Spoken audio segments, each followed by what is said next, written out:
Halo teman-teman, apa kabar kalian semua? Semoga baik-baik saja ya. Kembali lagi di channel Putu Surya. Dan terima kasih bagi kalian yang sudah klik video ini. Jadi bagi kalian yang baru pertama kali mengunjungi channel ini, jangan lupa diklik tombol subscribe dan juga dinyalakan lonceng notifikasinya agar kalian tidak ketinggalan video terbaru lainnya.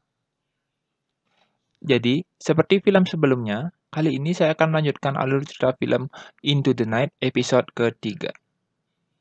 Bagi kalian yang belum menonton episode sebelumnya, kalian bisa klik link di pojok kanan atas atau bisa klik link di deskripsi untuk menonton episode 1 dan episode keduanya.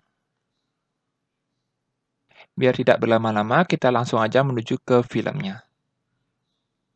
Film dimulai di mana Matthew sedang melihat kaca jendela yang berlubang akibat tembakan dari para militer itu. Di mana itu membuat dia merasa khawatir karena bisa saja kaca jendela itu akan pecah akibat tekanan udara di luar. Di sisi lain, Ayas terlihat semakin dekat dengan Dominic. Ia memberikan sebuah jeruk kepada Dominic, namun pada saat dimakan, jeruk itu terasa hambar. Tak lama kemudian, datang Zara yang mengajak Dominic untuk pindah duduk ke kursi belakang. Sarah menganggap Ayas hanya memanfaatkan Dominic untuk mendekatinya, dan Sarah meminta kepada Ayas untuk menjauhi anaknya itu. Kemudian, Matthew memerintahkan Richard untuk mengawasi kaca jendela yang berlubang itu, untuk berjaga-jaga. Namun, Richard pun menolaknya. Tak lama, datang Terence dan mengatakan kepada Matthew bahwa segala keputusan harus diambil berdasarkan persetujuan seluruh penumpang. Karena bagi Terence selama ini Matthew hanya mengambil keputusan sendiri. Terence juga mengatakan bahwa penyebab kekacauan di dalam pesawat itu adalah Matthew, Jacob, dan Ayas itu sendiri. Richard pun setuju dengan ucapan Terence. Kemudian, tak lama datanglah Horst, yang memberitahukan bahwa terdapat pesawat lain yang jaraknya tidak jauh dari pesawat mereka. Melalui radio, Matthew berhasil berkomunikasi dengan pesawat itu. Mereka pun diperintahkan untuk menuju ke suatu tempat yang tentunya aman. Tempat itu merupakan fasilitas bawah air yang berada di daerah Hawaii. Dengan cepat, Matthew pun memutuskan mengalihkan penerbangannya menuju Hawaii. Karena waktu mereka yang juga sangat sedikit, kemudian Sylvie mengatakan kepada Matthew bahwa jarak Hawaii terlalu jauh dan bahan bakar pesawat tidak akan cukup untuk pergi ke sana. Mendengar perkataan Sylvie, tak diduga Matthew justru marah dengan terjadilah perdebatan di antara mereka. Sylvie merasakan ada yang aneh pada sifat Matthew, yang belakangan ini sangat mudah emosi. Di saat yang bersamaan, terjadi lagi keributan antara Terence, Richard, dan Ayas. Richard menginginkan peraturan di pesawat itu yang mana segala keputusan harus diambil secara bersama-sama. Mulai dari tempat tujuan, pembagian persediaan makanan, dan dilarang untuk mengusir siapapun tanpa persetujuan semua penumpang. Kemudian, Ayas mengatakan kepada Terence bahwa Terence membuat peraturan itu karena takut untuk diusir dan akan menguasai pesawat itu. Situasi pun semakin menjadi kacau. Perdebatan itu tidak bisa dihindari lagi. Kemudian, masalah tidak sampai di situ. Tiba-tiba, alarm kebakaran yang berasal dari power unit pesawat menyala, kemudian mati kembali. AC pesawat itu pun juga tiba-tiba mati. Matthew merasa kebingungan, karena tidak ada kerusakan, namun alarm bisa berbunyi dengan sendirinya. Sehingga, Matthew mulai menyadari bahwa kedua sistem unit dan AC terhubung dengan roda pesawat. Ia menyangka bahwa ada yang sengaja menyentuh dan masuk melalui roda pesawat. Yang ternyata, salah satu anggota militer yang ditinggalkan di bandara sebelumnya berhasil masuk melalui roda pesawat. Mengetahui itu, seluruh penumpang merasa panik, karena bisa saja anggota militer itu sengaja membahayakan dan merusak pesawatnya. Jacob juga mengatakan bahwa akan sangat berbahaya jika anggota militer itu mengutak-atik hidrolik yang menyebabkan roda pesawat rusak dan tidak bisa mendarat. Matthew pun membuat rencana untuk mencegah itu semua.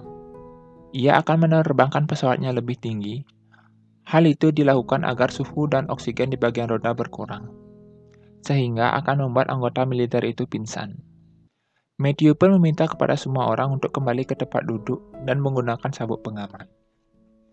Di bagian kokpit pesawat, Sylvie, Jacob bersama Matthew merencanakan untuk menyingkirkan anggota militer itu.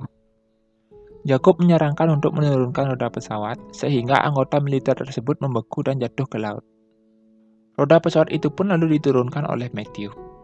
Kemudian, di sisi lain, masalah baru pun muncul kembali. Sedikit demi sedikit kaca jendela yang berlubang mulai pecah. Dan di saat bersamaan, Ines yang tidak sengaja melihat Usman yang sedang muntah-muntah, ternyata Usman sedang makan, namun makanan itu terasa tidak enak, sama seperti jeruk yang dimakan oleh Dominic. Kemudian, Laura melihat kaca jendela itu mulai pecah. Dan benar saja, kaca jendela itu pun pecah, dan menyebabkan udara masuk dari luar. Situasi semakin menjadi mencekam, dan mereka pun semakin panik.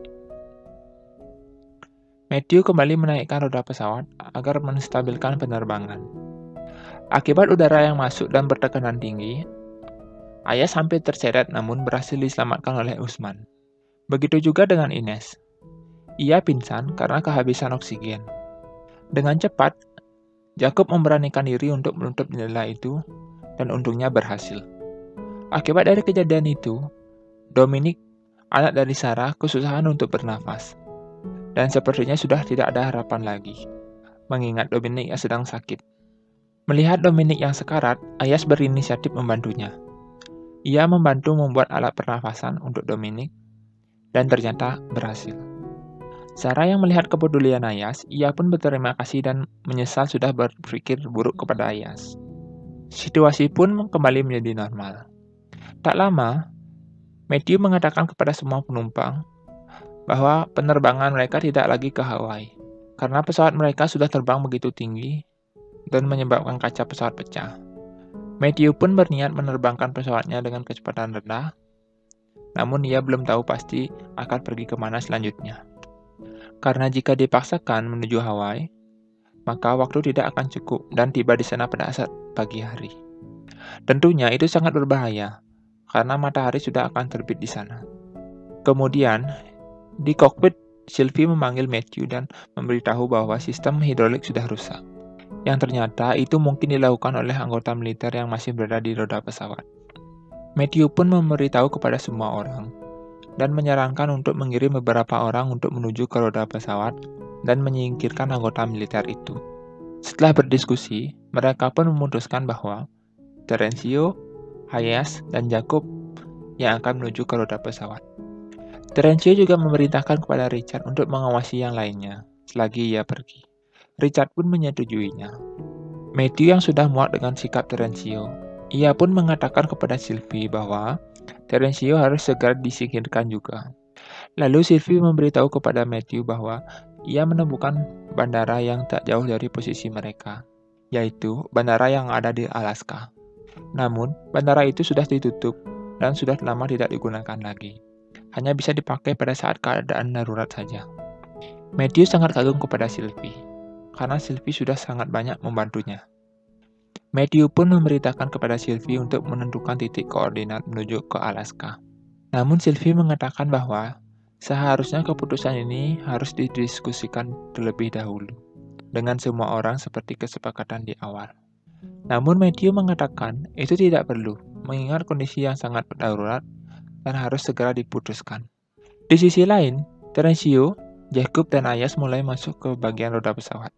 Sedangkan di bagian kursi penumpang, Ors menanyakan kepada Richard, mengapa ia sangat percaya kepada Terencio. Richard menjawab bahwa Terencio memang pantas dipercaya, karena ia seorang mayor yang berani. Kembali lagi kepada Terencio, Ayas, dan Jacob. Mereka berhasil masuk dan membuka tempat di mana anggota militer itu bersembunyi. Karena di sana keadaannya gelap, mereka pun tidak bisa melihat secara jelas. Dan tak diduga, ternyata anggota militer itu benar-benar ada di sana.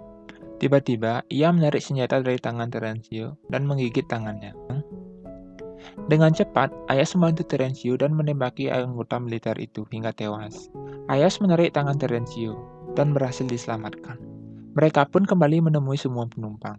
Semua orang menatap tajam ke arah Ayas, seperti mengetahui sesuatu yang telah disembunyikan oleh Ayas. Tak lama, Laura pun menanyakan tentang berlian kepada Ayas, yang sebelumnya diduga ditelan oleh Nabil. Dan ternyata, Laura dan yang lainnya sudah mengetahui bahwa saat Nabil dikuburkan di Kanada, Ayas telah membedah tubuh Nabil dan mengambil berlian itu. Ayas pun mengakuinya dan menunjukkan berlian itu kepada semua orang. Laura tidak percaya bahwa Ayas setega itu kepada Nabil. Ayas pun memberitahu bahwa Nabil merupakan orang suruhan Ayas untuk menyelundupkan barang itu dan akan membawanya ke Moskow. Laura kembali bertanya, mengapa ia mengakui semuanya? Ayas pun menjawab, ia hanya ingin berkata jujur, karena ia tidak pernah berbohong sebelumnya. Kemudian, Richard justru semakin menyudutkan Ayas. Ia menyerahkan kepada semuanya bahwa Ayas melakukan kejahatan dan harus disingkirkan. Richard pun meminta persetujuan dari semua orang untuk mengamankan Ayas dan alhasil Ayas pun diborgol dan ditahan di bagian bawah pesawat. Ayas tidak bisa berbuat apa-apa. Ia hanya mengatakan kepada Richard bahwa ia akan menyesal terhadap apa yang sudah dilakukan kepadanya. Dan film pun bersambung. Nah, itu dia tadi alur cerita dari film Into the Night episode ketiga. Dan bagi kalian yang belum subscribe channel ini, bisa dibantu subscribe dulu dan jangan lupa dinyalakan lonceng notifikasinya agar kalian tidak ketinggalan video terbaru lainnya. Dan akhir kata saya ucapkan terima kasih.